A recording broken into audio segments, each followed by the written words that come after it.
back to Radical and Relevant, where each day we explore the genius of the Gospels and look for ways, large and small, to apply Jesus' teachings to our lives.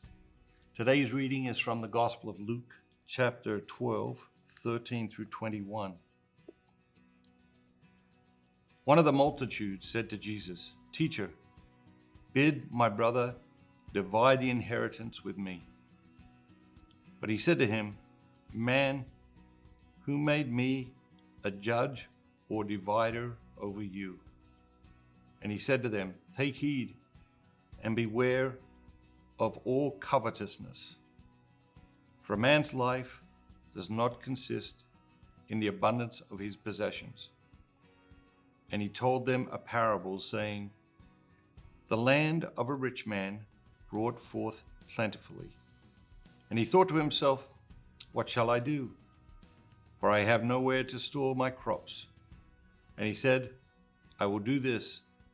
I will pull down my barns and build larger ones. And there I will store all my grain and my goods. And I will say to my soul, Soul, you have ample goods laid up for many years. Take your ease, eat, drink, be merry.' But God said to him, 'Fool, this night your soul is required of you. And the things you have prepared, whose will they be? So is he who lays up treasure for himself and is not rich toward God.'"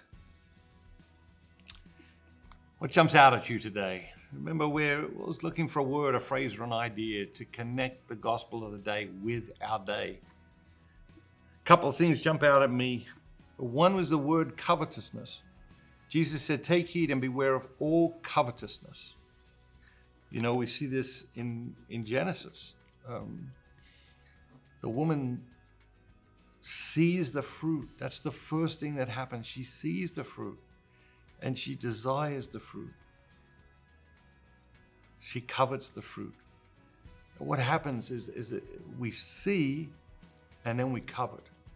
And so if we want to do as Jesus is saying here, take heed and beware of all covetousness, we need to be careful what we're looking at, because we see and then we covet. That's why advertisers advertise the way they do, right? It used to be, it still is to some extent, they send us all these catalogs in the mail and we flip through it, and 10 minutes later we need 10 things that we didn't need 10 minutes ago. And of course we don't need them at all, but we see and then we covet. And now it's these ads that like follow us, right? You go on the internet and you look at one thing, and then these ads sort of follow you everywhere you go. Why do they do that? Because they know we see and then we covet. So they want us to see so that we will covet. And so we need to be mindful of, okay, what are we looking at in all sorts of ways? And that's a challenge in our society, right? Because it's everywhere. Everywhere is stuff that, we shouldn't be seeing and we shouldn't be coveting.